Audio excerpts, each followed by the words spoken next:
So you know how powerful telling a story is to make your audience feel connected with you and probably get you clients. But you're afraid of being cringe, and what if you're too vulnerable and nobody wants to hire you? Perfectly valid. Here's the secret. I've been making content for many years, both written and video, and most of my highest paying clients came from my most vulnerable stories. So in this video, I'm going to be sharing with you how to pick stories that gets you clients, a storytelling framework so the audience vibe with your stories, and when they do that, they trust you and hopefully become clients. And finally, I'm going to tell you why feeling cringe is actually a pretty good sign you're on the right path. All right, so let's get started. So first of all, here are my 2 rules for picking a good story.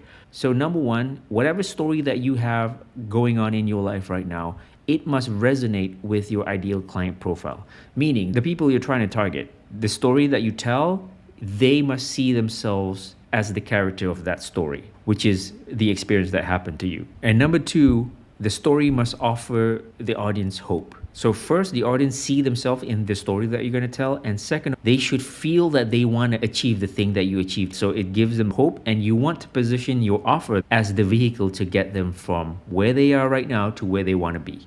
Your offer is the vehicle that takes them there. So if my story fits these 2 points, then that's a good story. We should totally use that for my business to get me more clients. So I'm gonna give you an example. I made this video a while back where I joined an agency bro coaching program. I wasn't really happy with it because I didn't really vibe with them. So after 3 months, I quit the agency bro coaching program. It cost $8,000. So basically I lost $8,000. So the video is actually my story joining that coaching program. I didn't tell who they were and I didn't bash them. I was very analytical. Okay, this is what I like about the program.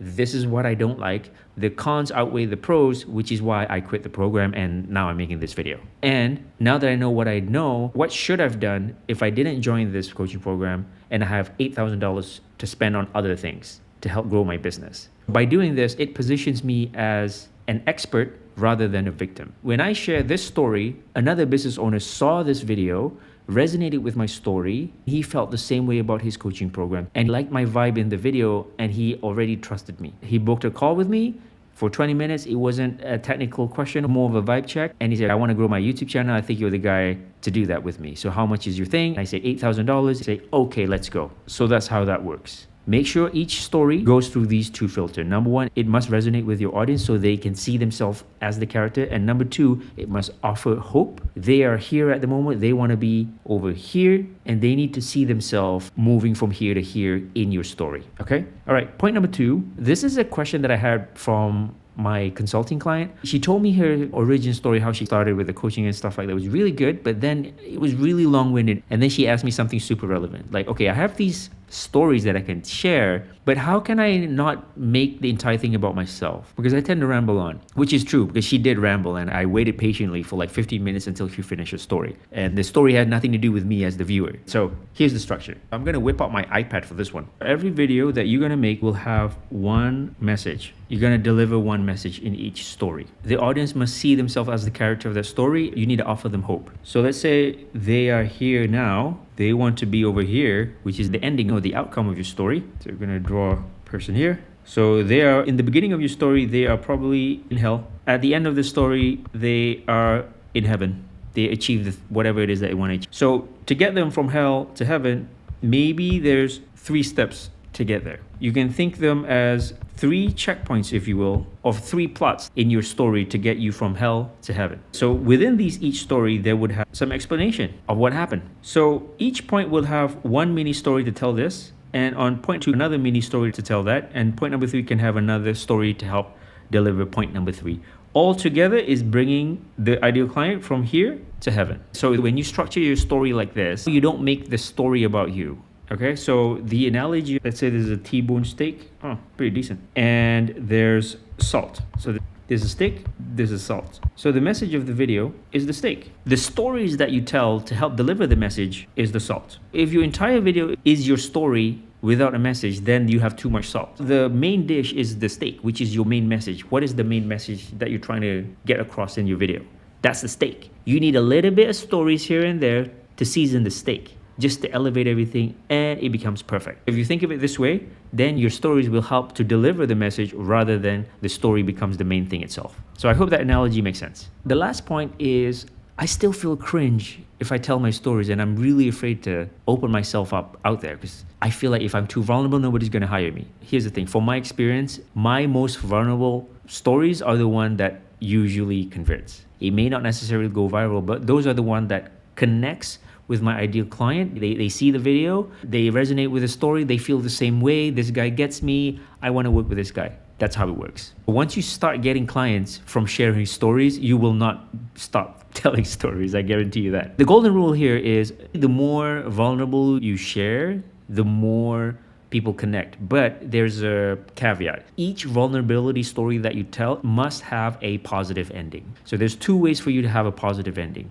Usually something negative happened to you, right?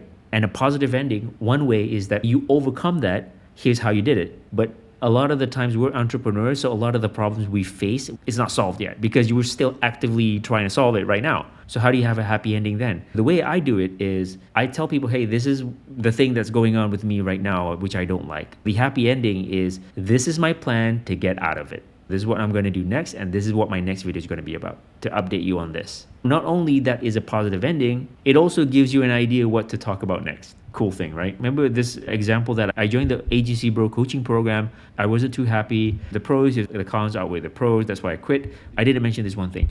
Inside that video, shared my vulnerability. I tell people that a lot of the people in there, they're really young guys, like around 20. I was the very few that was like, I was 37, I had 2 kids, right? And I was really embarrassed to admit or let people know that I have 2 kids and 37 years old because I felt like they would be judging me. They would be like, hey, you're 37, what are you doing with your life? You should have your life figured out by now. That's what I thought. Nobody knew that I was a father too there, which is kind of sad. Anyway, I shared that feeling in this video right here. The person that became my client resonated with this because he was also a father. He was not happy with his coaching program, and he also felt the same way, exactly how I felt with his thing.